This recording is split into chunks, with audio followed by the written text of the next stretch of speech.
The Exe Estuary in Devon, a vital refuge for some of our most threatened birds. 20,000 winter here, feeding on the mud and the marshes around. I'm John Wedgwood Clarke, a poet and academic at nearby Exeter University.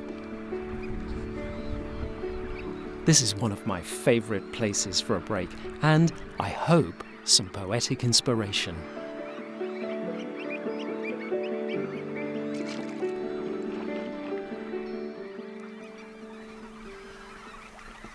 I'm not the only visitor. These black-tailed godwits are flying in from Iceland. They are red-listed, of great conservation concern as intensive agriculture threatens their breeding grounds. Pretty soon they're feeding. With their long straight bills, they can probe deep. They almost seem to pummel away like pile drivers in search of worms lying deeper in the mud. And this stuff, mud, is absolutely key to it all. 1 cubic metre contains up to 4,000 calories. That's equivalent to 17 of a very popular confectionery bar. You know, the one they say that you can eat every day. These beautiful avocets out on the flats aren't resting or playing, though. They're working at picking up tiny crustaceans called ostracods by sifting with that swishing action through the surface of the mud. They're the symbol of the RSPB itself, rightly, as they're a real conservation success story, returning to breed in the UK in 1947 after marshes in Suffolk were flooded as wartime defence. Now they are on the Exe in their hundreds. Now this precious place faces another threat: rising sea levels. The RSPB manages several reserves along the estuary. 2 more on the sandspit in the river mouth are run by Devon Wildlife Trust and Teignbridge Council. They are working in partnership with the Environment Agency to tackle whatever climate change brings. I'm on my way to a viewpoint over the Exe with this little fella, a promising portent of bird delights to come. At the moment, it all seems so placid, and this lookout over the Exe is a great place to take it all in. But as the tide comes in and the mudflats get covered, the birds will be forced to fly around in search of food. A little egret flies in. It was the threat to this bird, its near extinction through the Victorian trade in feathers for ladies' hats, that led to the creation of the RSPB.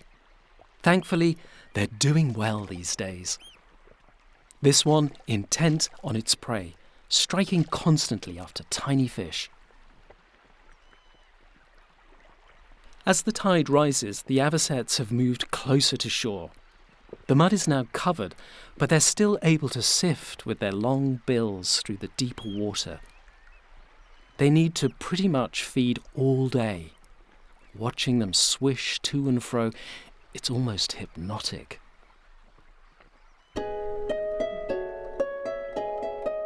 I'm looking into the moment when the birds decide. It glistens with mouth music, silk knots squeezed up through acres of guts. Pummel, scythe, and natter of beak. It's so particular and indefinite, the way light tilts into hesitance and the ripples flood up into flight.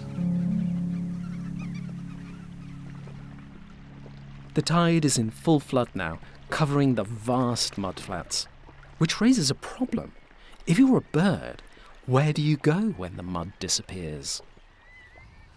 This is the answer.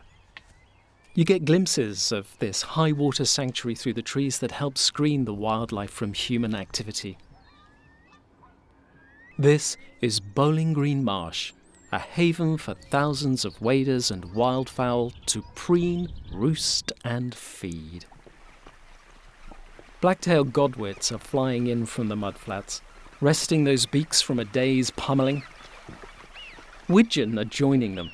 They've come from places like Sweden and Finland. These ducks are amber-listed, of some conservation concern. Climate change might be affecting their breeding and egg production.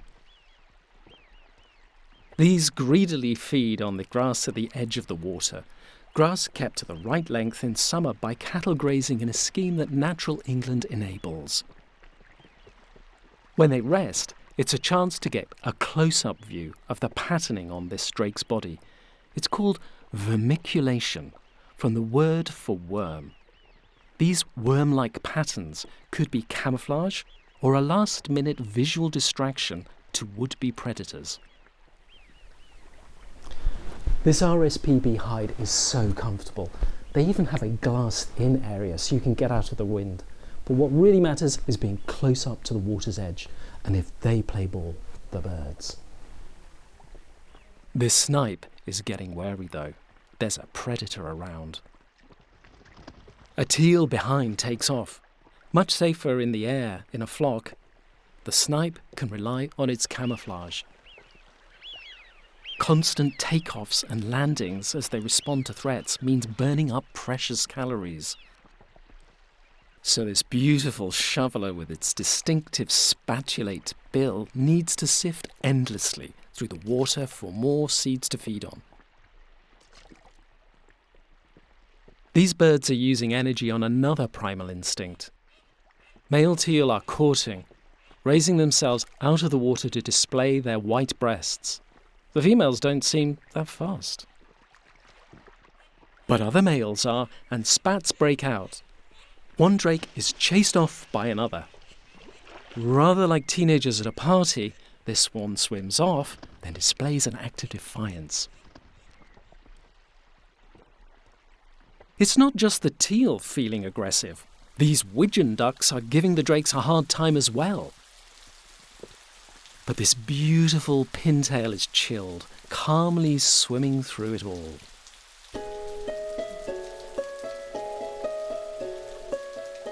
Rain like reeds, like feathers, millions of surfaces, separate, gathered, implicated, a velvet world investigated by beaks.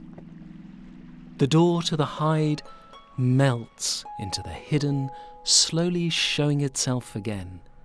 In mud patterns, the town an apparition. Over the reed beds, a rainbow for no one. Feathers.